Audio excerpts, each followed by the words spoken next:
Hello guys, इस question में हमसे बोला गया convex lens of focal length 20 centimetre and a concave mirror having their principal axis align the same lines are kept 80 centimeter apart from each other. The concave mirror is to the right of the convex lens. When an object is kept at a distance of 30 centimeter to the left of the convex lens, its image remains at the same position even after if the concave mirror is removed. ठीक है, तो वो बोल रहा है कि जब एक ऑब्जेक्ट को 30 सेंटीमीटर लेफ्ट रखते हैं कॉन्वेक्स लेंस से, तो जो इसकी इमेज बनती है वो कहाँ पे बनती है, इमेज बनती है कहीं, वो फाइंड कर सकते हैं हम। कैसे फाइंड कर सकते हैं? लेंस फार्मूला लगा के। लेंस फार्मूला क्या होता है अपना? 1/f is equal to 1/v minus 1/u। Okay, तो फोकल लेंथ अपनी कितनी है? फोकल लेंथ है कॉन्वेक्स लेंस की 20 सेंटीमीटर, पॉजिटिव होगी तो 1/20। इमेज डिस्टेंस हमें फाइंड करनी है। जो ऑब्जेक्ट है अपना वो कितनी डिस्टेंस पे रखा है? 30 सेंटीमीटर लेफ्ट रखा है तो फ्रॉम कॉन्वेक्स लेंस, तो ये कितना हो जाएगा अपना? -1/-30। ओके, तो यहाँ से कितना आ जाएगा? 1/v, ये प्लस 1/30 हो जाएगा, 1/v हो जाएगा अपना 1/20 माइनस 1/30। ओके, तो इसको सॉल्व करेंगे तो ये कितना आ जाएगा? 60। ठीक है, 3 - 2, तो अपनी जो इमेज डिस्टेंस आ जाएगी वो क्या आ जाएगी? 60 centimetre right from convex lens. Okay, जो इमेज डिस्टेंस है वो कितनी है? 60 centimetre right from convex lens है, मीन्स यहाँ पे बन रही है। ठीक है, अब अगर इमेज यहाँ पे बन रही है, ओके, तो यहाँ पे, ठीक है, तो अब ये क्या करेगी? अपना ऑब्जेक्ट का काम करेगी। किसके लिए? जो अपना कॉनकेव मिरर रहा था, मिरर रखा था उसके लिए। तो जो अपना ये ऑब्जेक्ट का काम करेगी, ठीक है, तो उसके बाद जो इमेज बन रही है वो भी यहीं पे बन रही है। तो इसका मतलब क्या है कि इमेज अपनी उसी डिस्टेंस पर कब बनती है कॉनकेव मिरर की? जब वो उसके रेडियस ऑफ कर्वेचर पर रखी हो। ओके, यही तो होता है कि रेडियस ऑफ कर्वेचर पे अगर ऑब्जेक्ट रखा हो तो उसकी इमेज अपनी क्या बनती है? सेम डिस्टेंस पे बनती है फ्रॉम मिरर। ठीक है, तो इसका मतलब हो गया कि ये 60 सेंटीमीटर राइट में इमेज बन रही थी, मीन्स कॉनकेव मिरर से कितनी? 20 सेंटीमीटर की डिस्टेंस पे बन रही थी। तो जो इसकी रेडियस ऑफ कर्वेचर है वो कितनी हो गई अपनी? 20 सेंटीमीटर हो गई, -20 सेंटीमीटर। तो उसने हमसे पूछा था the maximum distance of the object for which this concave mirror by itself would produce a virtual image would be. ठीक है, तो कॉनकेव मिरर की अपनी वर्चुअल इमेज कब बनती है? जब ऑब्जेक्ट अपना फोकस एंड पोल के बीच में रखा हो। ठीक है, एंड मैक्सिमम डिस्टेंस कितनी हो सकती है? जब वो अपनी फोकस पे रखा हो वर्चुअल इमेज बनाने के लिए। ठीक है, तो फोकस पे रखा हो तो मैक्सिमम डिस्टेंस फाइंड करनी है हमें, तो फोकस क्या हो जाएगी अपनी? r/2 means -10 centimetre. ठीक है, तो मैक्सिमम डिस्टेंस कितनी हो जाएगी? 10 सेंटीमीटर हो जाएगी फॉर द ऑब्जेक्ट, जिसके लिए हमें कॉनकेव मिरर से क्या मिलेगी? वर्चुअल इमेज मिलेगी। तो ये अपना आंसर हो जाता है। Thank you. इस क्वेश्चन में हमें दिया गया है two identical glass rod S1 and S2 refractive index है 1.5 have one convex end of the radius of curvature 10 centimetre. They are placed with the curve surfaces at a distance d as shown in the figure with their axes aligned. When a point source of light P is placed inside the rod S1, the S on its axis at a distance 50 centimeter from the curved end, the light rays emanating from it are found to be parallel to the axis inside S2. तो distance d is, ठीक है।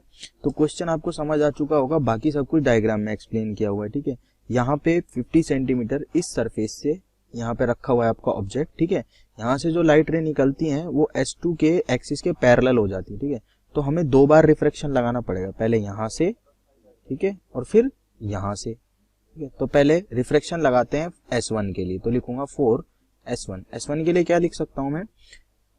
μ2/v minus μ1/u is equal to μ2 minus μ1/r। ठीक है, तो देखो काम की race जाएंगी मेरी इधर इस डायरेक्शन में, तो पोल से इधर मैं लूंगा पॉजिटिव। सबसे पहले साइन कन्वेंशन लिख लेता हूं, इधर नेगेटिव चलेगा मेरा। ठीक है, तो μ2 क्या है? μ2 है 1/, क्योंकि ग्लास से एयर में आ रही है, तो μ2 है 1/v, v मुझे फाइंड करना है। माइनस μ1 क्या है? 1.5/u, u क्या है? -50।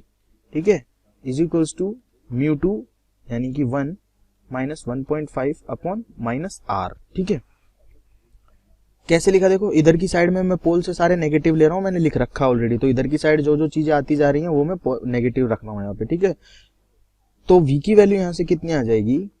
50 सेंटीमीटर। ठीक है, 50 सेंटीमीटर का मतलब क्या है कि भाई यहां से पोल से 50 सेंटीमीटर दूर कहीं इमेज बन रही है।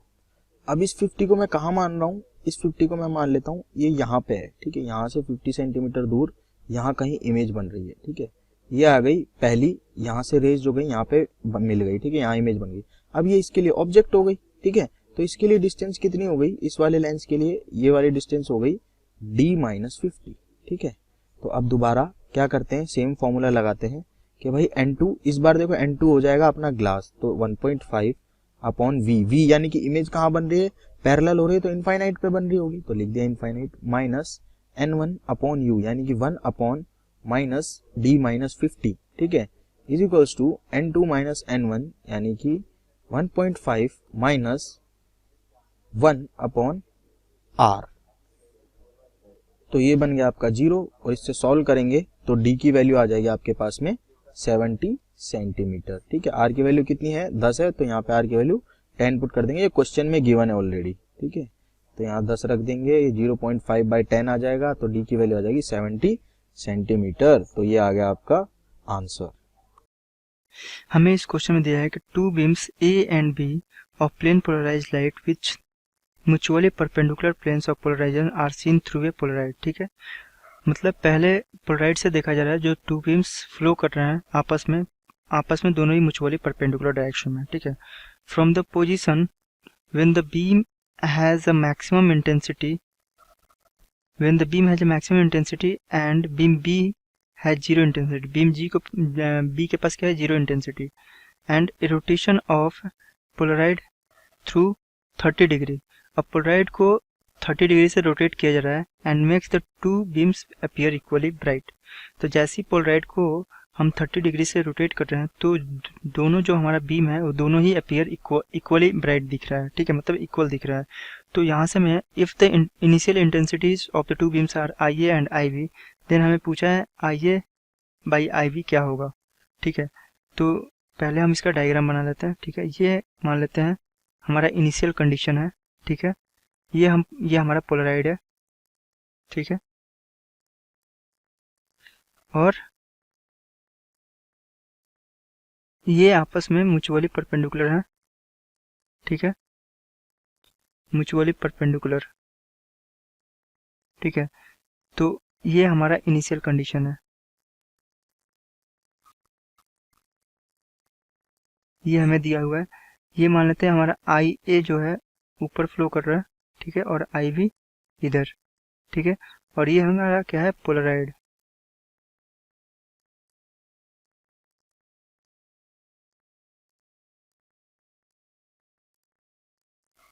ठीक है।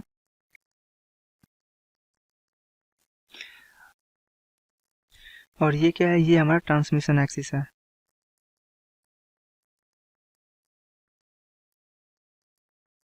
ठीक है। अब क्या किया जा रहा है, जो फाइनल हो रहा है इसको रोटेट कर दिया जाए 30 डिग्री से, ठीक है, तो ये 30 डिग्री से इसको रोटेट कर दिया जाए, मतलब हमारा जो ट्रांसमिशन एक्सिस है ये 30 डिग्री से क्या हो गया, रोटेट हो गया, ये इस कंडीशन पे आ गया, ठीक है। तो ये क्या था हमारा, ये है IA, ठीक है, और ये इधर था IB। अब ये बन गया हमारा ट्रांसमिशन एक्सिस,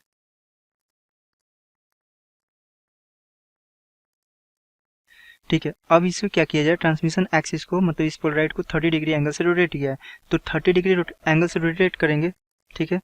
तो इसको, इस ट्रांसमिशन एक्सिस को अगर हम यहाँ शिफ्ट करते हैं तो ये कुछ ऐसे दिखेगा, ठीक है, मतलब ये हमें क्या 30 डिग्री से रोटेट किया है, तो इसका मतलब ये एंगल हमारा कितना है, 30 डिग्री, और ये आपस में म्यूचुअली परपेंडिकुलर थे, तो ये एंगल कितना है, 60 डिग्री, ठीक है। अब हम जानते हैं फ्रॉम मलुस लॉ, ये होता है I = I0 cos square theta, ये होता है, ठीक है। तो इनिशियल हमें IA IB दिया है और हमें फाइनल निकालना है, ठीक है। तो यहाँ पे हम I पहले A के लिए निकाल रहे हैं, तो IA' इनिशियल क्या दिया था, IA, ये कितना एंगल बना रहा है ट्रांसमिशन एक्शन से 30 डिग्री, तो ये हो जाएगा cos स्क्वायर 30 डिग्री, ठीक है। सिमिलरली अब B के लिए होगा IB' = IB into cos square, अब B कितना बना रहा है एंगल 60 डिग्री, तो ये हो जाएगा 60 डिग्री। अब ये क्वेश्चन में दिया है कि दोनों ही आपस में क्या है, बराबर है, ये जब 30 डिग्री से इसको रोटेट कर देते हैं तो बीम्स जो है इक्वली ब्राइट दिख रहा है, ठीक है। तो इसका मतलब यहाँ से दिया है as I A dash equal to I B dash. तो यहाँ से हम क्या बोल सकते हैं कि I A cos square 30 degree equal to I B cos square 60 degree, ठीक है। अब हमसे क्वेश्चन पूछा है आई ए बाई आई बी, तो यहाँ से हम क्या लिख सकते हैं, आई ए डिवाइड बटे I B equal to cos square 60 degree क्या होगा 1/2 का होल स्क्वायर, और ये हो जाएगा √3/2 का होल स्क्वायर। तो यहाँ से आ गया 1/3। ये हो गया हमारा क्वेश्चन का आंसर। अब यहाँ से हम ऑप्शन देख लेते हैं, तो हमारा डी ऑप्शन क्या होगा, सही है। हेलो फ्रेंड्स, यहाँ पर क्वेश्चन दिया है diameter of a plano convex lens is 6 centimetre and thickness at the centre is 3 millimetre. If speed of light in material is 2 × 10⁻8 metre per second, the focal length of the lens is. तो देखो यहाँ पर diameter का मतलब हुआ aperture जो है lens का, ये दे रखा है ये वाली लाइन, ये 6 सेंटीमीटर की है, तो ये कितनी हो जाएगी 3 सेंटीमीटर की हो जाएगी। यहाँ से लेकर के यहाँ तक 3 सेंटीमीटर की हो जाएगी। अगर इसको हम लोग सेंटर से ज्वाइन कर दे तो ये हो जाएगा हमारा रेडियस ऑफ कर्वेचर, और यहाँ से लेकर के यहाँ तक क्या हो जाएगा रेडियस ऑफ कर्वेचर। तो अब देखो ये एंगल मान लेते हैं थीटा है, सो इस लाइन को क्या लिख सकते हैं आर साइन थीटा, मतलब रेडियस ऑफ कर्वेचर का कंपोनेंट कर लिए, और यहाँ से लेकर के यहाँ तक हम लोग बोल सकते हैं इस लाइन को आर कॉस थीटा। सो देखिए आर साइन थीटा में 3 सेंटीमीटर दे रखा है, सो आर साइन थीटा बराबर 30 मिलीमीटर इसको लिख सकते हैं, तो ये 30 मिलीमीटर हो गया। और capital R minus R cos theta जो है वो थिकनेस के बराबर होगा, जो कि हमको 3 मिलीमीटर दे रखा है, तो ये 3 मिलीमीटर हो गया। अब इन दोनों इक्वेशंस को हमको सॉल्व करके थीटा निकालना है। तो देखो यहाँ से हम लोग क्या लिख सकते हैं आर 1 माइनस कॉस थीटा और equal to 3। 1 minus cos theta क्या होता है 2 sine square theta by 2 multiplied by R is equal to 3। और ये इसको साइन थीटा को हम लोग 2 sine theta by 2 cos theta by 2 लिख सकते हैं, तो यहाँ पे लिख देंगे 2 sine theta by 2 cos theta by 2 into R is equal to 30। इन दोनों को डिवाइड करोगे तो tan theta by 2 is equal to 1/10 मिल जाएगा। सो ये इक्वेशन 1 है और ये इक्वेशन नंबर 2 है। तो इन दोनों को डिवाइड करने पर हमें टेन थीटा बाई 2 कितना मिला 1/10 मिला। तो टेन थीटा बाई 2 को हम लोग अप्रॉक्सीमेटली थीटा बाई 2 लिख सकते हैं, इसकी वैल्यू होगी 1/10, यानी कि थीटा बराबर कितना हो जाएगा हमारा 2/10 हो जाएगा। तो अब देखो जो हम लोग इस इक्वेशन में साइन थीटा को अप्रॉक्सीमेटली थीटा लिख सकते हैं। सो ये हो जाएगा हमारा r इंटू साइन थीटा की वैल्यू कितनी हो जाएगी थीटा के बराबर हो जाएगी, और थीटा की वैल्यू 2/10 रख देते हैं। सो यहाँ पर 2/10 इज इक्वल टू 30 मिलीमीटर हो जाएगा। सो ये 5 बार में कट जाएगा, तो ये हो जाएगा radius of curvature is equal to 150 millimetre. तो अब इसको सेंटीमीटर में कन्वर्ट कर लेते हैं, तो ये हो जाएगा 15 सेंटीमीटर। अब यहाँ से हम लोग क्या लगा सकते हैं, हमें रेडियस ऑफ कर्वेचर पता चल गई। और देखो यहाँ से हम लोग मान लेते हैं कि ये हमारा प्लेनो कॉन्वेक्स लेंस है और यहाँ से पैरेलल रेज इस पे आ रही है। इसका जो रिफ्रैक्टिव इंडेक्स होगा म्यू, उसको डिफाइन करेंगे c बाय v से। c क्या है speed of light in vacuum divided by velocity of light in this medium. तो c हमको पता है 3 × 10⁸ मीटर पर सेकेंड होता है, और इस मीडियम में वेलोसिटी हमें दे रखी है 2 × 10⁸ मीटर पर सेकेंड। तो यहाँ पर 2 × 10⁸ मीटर पर सेकेंड यहाँ पर रख दिया। तो यहाँ से जो हमारा रिफ्रैक्टिव इंडेक्स आ गया वो 3/2 आ गया। यहाँ से हम लोग क्या लगा देंगे lens maker formula. So μ2 by we minus μ1 upon u is equal to μ2 minus μ1 by r होता है लेंस मेकर फॉर्मूला। μ2 क्या है यहाँ पर, तो देखो यहाँ से जो पैरेलल रेज आएंगी वो तो सीधी निकल जाएंगी क्योंकि ये प्लेन परपेंडिकुलर पड़ रहा है इसके, ये नॉर्मल वे फॉलो हो रही हैं। जो हमारा लेंस मेकर फॉर्मूला इस पॉइंट पे लगेगा, तो यहाँ पर जो म्यू ये हमारा μ1 हो गया। μ1 की वैल्यू कितनी है म्यू है, और μ2 की वैल्यू कितनी है 1 है। तो यहाँ पर μ1 μ2 की वैल्यू रख देते हैं, तो 1/v माइनस ये μ1 हो जाएगा हमारा 3/2, ये म्यू के बराबर हो जाएगा डिवाइडेड बाय u हमारा जो है इन्फिनिटी से आ रहा है, तो ये इन्फिनिटी हो जाएगा is equal to μ2 minus μ1 divided by यहाँ पे रेडियस ऑफ कर्वेचर जो रखेंगे वो निगेटिव रखेंगे क्योंकि ये लेफ्ट साइड पर इसका सेंटर बन रहा है। सो यहाँ पर रेडियस ऑफ कर्वेचर रख देंगे हम लोग -15। तो ये वैल्यू हो जाएगी ऊपर 1/2 बच जाएगा, नीचे -15 बच जाएगा, तो ये वैल्यू हो जाएगी 1/30। सो यहाँ से जो फाइनल इमेज बनती है हमारी वो 30 सेंटीमीटर पे बनती है। इट मीन्स ये कहाँ पे बन रही है, ये हमारी फोकस पे बन रही है। तो यहाँ से अगर लेंस फार्मूला लगा लोगे तो 1/v minus 1/u is equal to 1 focal length हो जाएगी। और u तो इन्फिनिटी पे था तो ये वैल्यू 0 हो जाएगी। तो यानी कि यहाँ से फोकल लेंथ हमारा v के बराबर आ जाता है। तो फोकल लेंथ कितनी हो गया, 30 सेंटीमीटर, और भी पॉजिटिव साइन के साथ। तो अगर आप ऑप्शंस को देखेंगे तो ऑप्शन नंबर हमारा बी वाला करेक्ट हो जाएगा। Thank you. इस क्वेश्चन में हमें दिया गया है a light ray travelling in the glass medium is incident on glass air interface at an angle of incidence theta. The reflected and transmitted intensities both as function of theta are plotted. तो correct sketch आपको बताना है, ठीक है। यानी कि क्या हो रहा है कि एंगल ऑफ इंसिडेंस का इंटेंसिटी के साथ में आपको रिलेशन दिया गया है, ठीक है। अब हमें पता है कि for any angle less than critical angle, ठीक है, क्या होगा वहां पे, मोस्ट पार्ट इज रिफ्रैक्टेड, ठीक है, रिफ्रैक्शन ज्यादा होगा और रिफ्लेक्शन कम होगा, ठीक है। जब क्रिटिकल एंगल से कम एंगल पे आएगी रे तो ज्यादातर पार्ट क्या होगा, उसका रिफ्रैक्ट होगा, और थोड़ा पार्ट क्या होगा, रिफ्रैक्ट होगा।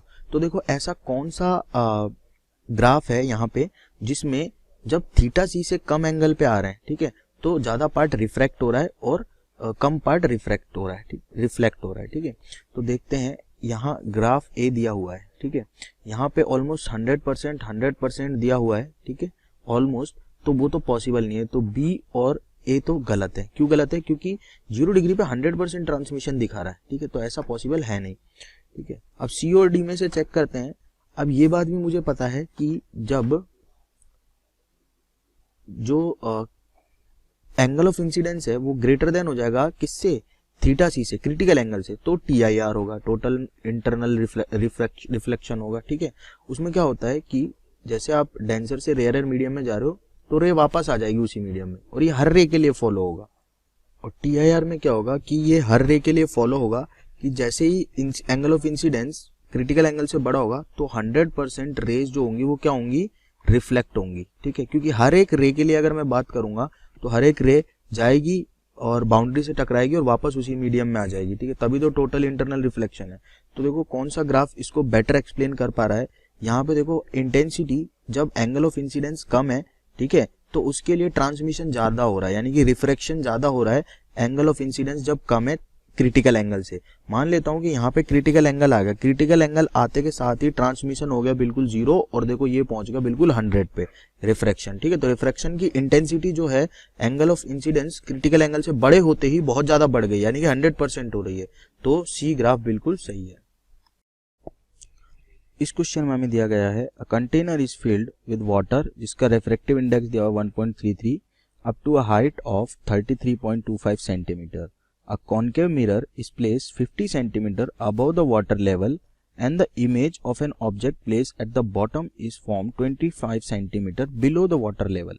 तो focal length of the mirror आपको पूछी गई है, यानी कि ये जो कॉन्केव मिरर है ये इस तरह से प्लेस है, सारा जो डेटा दिया हुआ है वो डायग्राम में विजिबल है।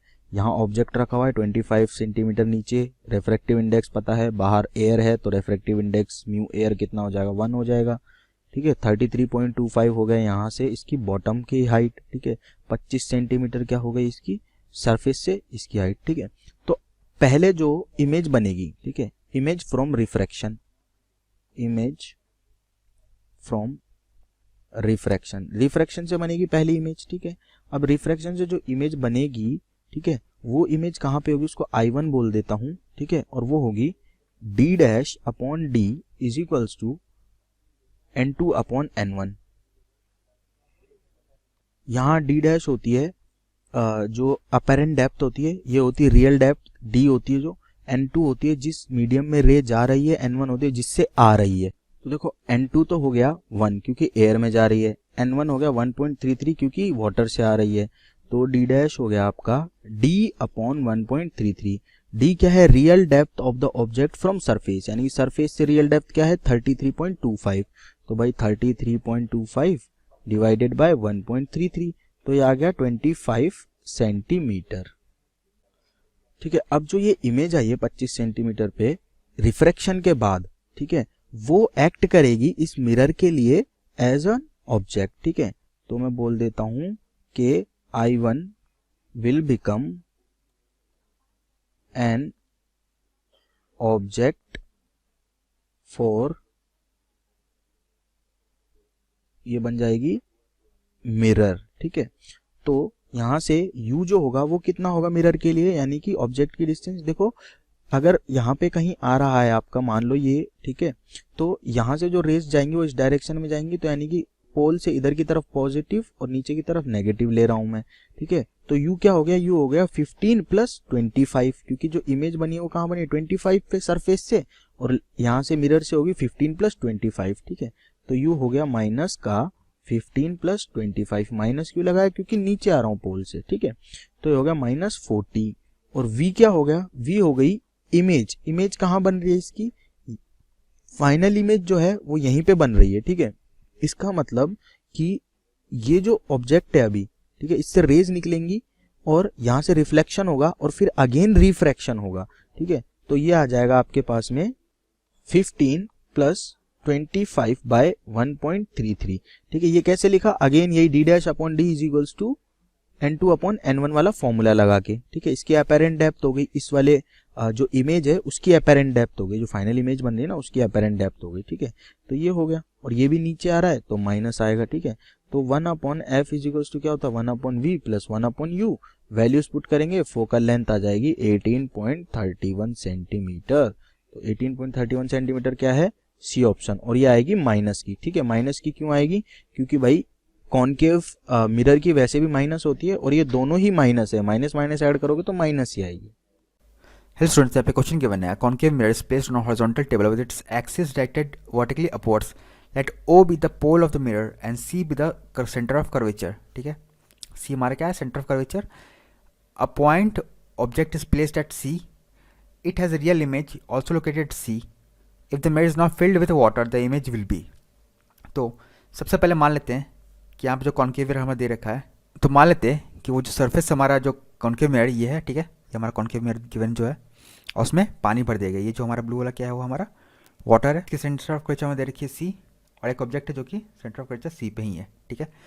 तो अगर कोई ऑब्जेक्ट, तो इमेज हमारा जो है ऑब्जेक्ट का वो C पे ही है, ठीक है। और ये हम सब ध्यान से देखें तो अगर इस कॉम्बिनेशन को ऑब्जर्व करेंगे, इसे हम कंसिडर करेंगे as an arrangement of plano convex lens and a concave mirror, ठीक है। ये हमारा कॉनकेव मिरर हो गया, और ये हमारा प्लेनो कॉन्वेक्स, ठीक है। एक साइड प्लेन और दूसरी साइड कॉन्वेक्स। तो ये हमारा हो गया कॉनकेव मिरर, ठीक है, ये हमारा कॉनकेव मिरर हो गया, और ये हमारा हो गया एक लेंस। ये हमारा प्लेनो कॉन्वेक्स है क्योंकि ये साइड हमारा प्लेन है, ठीक है, और ये हमारा कॉन्वेक्स सरफेस है। तो सबसे पहले देखेंगे कि एफ ऑफ लेंस क्या, हमारा फोकस ऑफ लेंस हमारा क्या है, वो हमारा कितना हो जाएगा, F is equal to r/2, ठीक है, क्योंकि दोनों का सेंटर ऑफ कर्वेचर सेम ही है, और इसका जो फोकस होगा वो भी हमारा कितना हो जाएगा, एफ इक्वल टू r/2। जो फर्स्ट इमेज हमारा फॉर्म हो रहा है, जो लेंस के लिए हम फॉर्मूला लगाते हैं, सबसे पहले जो ये ऑब्जेक्ट है वो सबसे पहले स्ट्राइक करेगा इस सरफेस को, इस लेंस को, सही है। तो उसके लिए फॉर्मूला लगेगा हमारा, जो लेंस के लिए फॉर्मूला तो हमारा 1/v minus 1/u is equal to 1/f, सही है। तो यहाँ से हमारा जो u दे रखा है, u हमारा r पे है, ठीक है, -r हमारा, तो यहाँ से हो जाएगा 1/v plus 1/r is equals to, हम लोग f की जगह डाल सकते हैं r/2, ठीक है।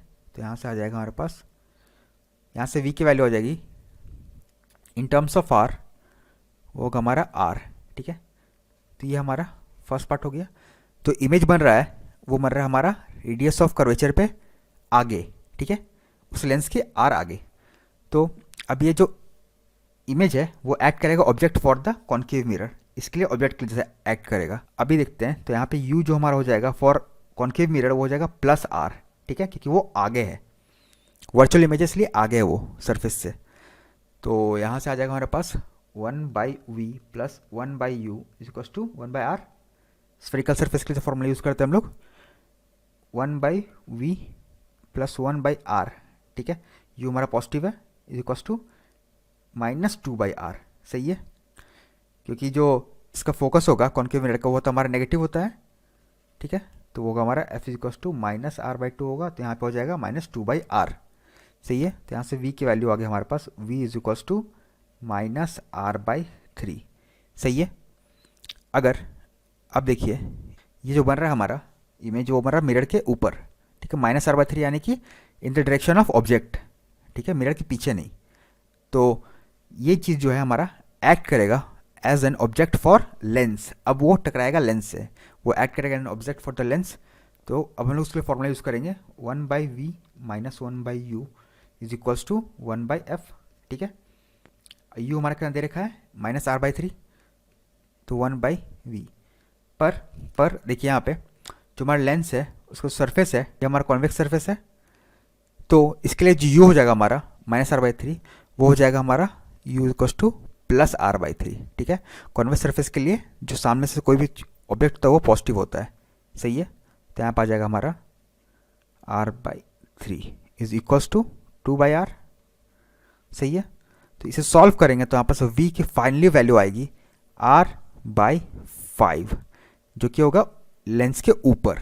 समझ रहे हैं, आर बाई 5 यानी कि यहाँ कहीं, ठीक है, ऊपर आर बाई 5। तो यहाँ पे फाइनली इमेज बन गई, अब कोई रिफ्लेक्शन नहीं हो रहा है।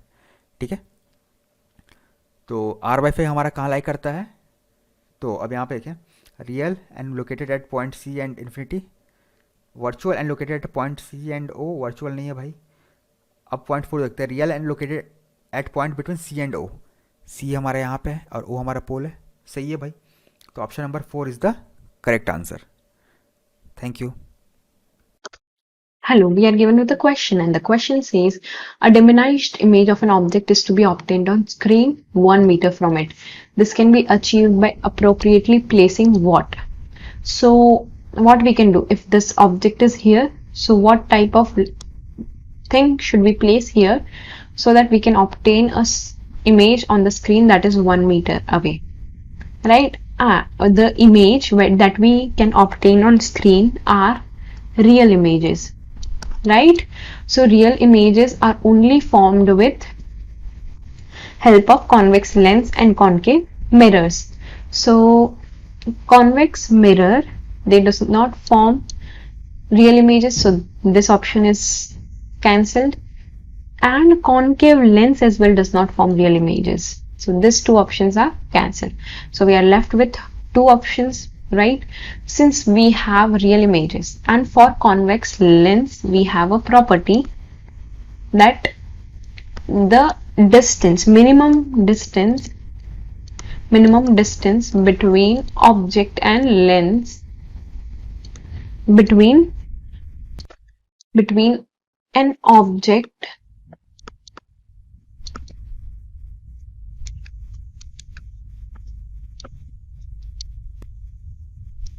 and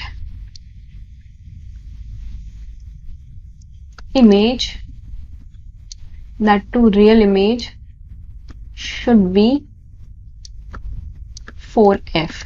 So the focal length would be less than 1 by 4, that is equal to 0.25, that means less than 0.25 meters, right? So this is the correct answer for this, a convex lens focal length less than 0.25 meters, right? And one more correct option is that concave mirror of any suitable focal length, right? So the object would be beyond C, so object should be beyond C for this to form an diminished image.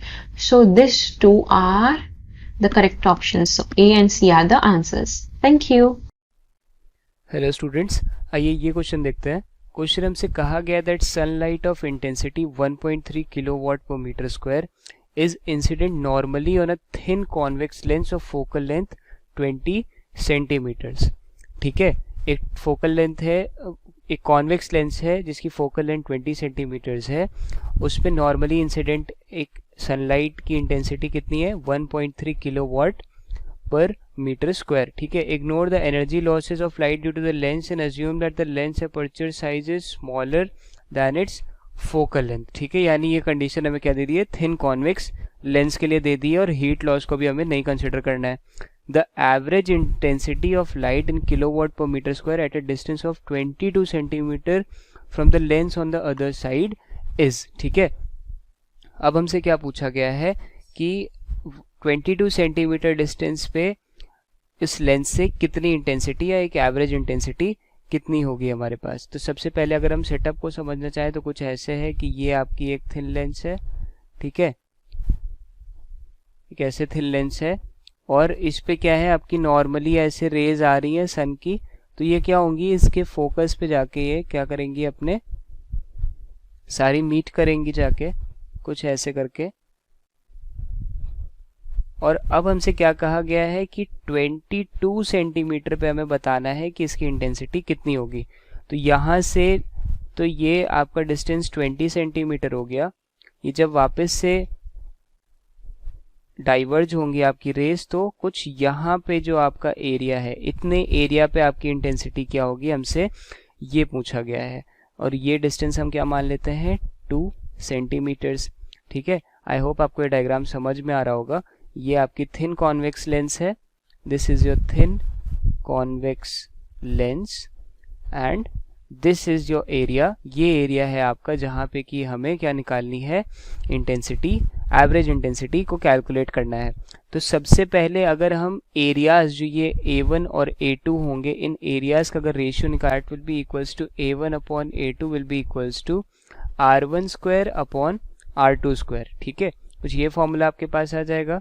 अगर हम R1 की value को 20 सब put कर देते हैं और R2 की वैल्यू को हम क्या पुट करेंगे 2 सेंटीमीटर्स, तो ये आपका क्या हो जाएगा 400 divided by 4 that is equals to 100। ठीक है, अब इसको हमने क्या करना है कि इसको इक्वेशन नंबर 1 बना लेना है।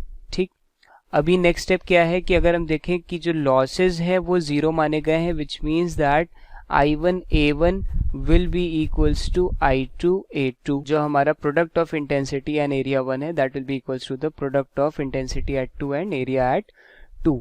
ठीक है, तो यहाँ पे हमें I1 तो ऑलरेडी गिवन है 1.3 किलोवाट पर मीटर स्क्वायर, एरिया A1 लिख दिया हमने I2 and this will now be equals to A2। ठीक है, अब अगर हमें A1 और A2 का तो रेशियो ऑलरेडी पता है और हमें फाइंड आउट क्या करना है I2 को फाइंड आउट करना है। तो I2 will be equals to 1.3K multiplied with A1 upon A2। ठीक है, now from equation first we can say that A1 upon A2 can be kept as 100।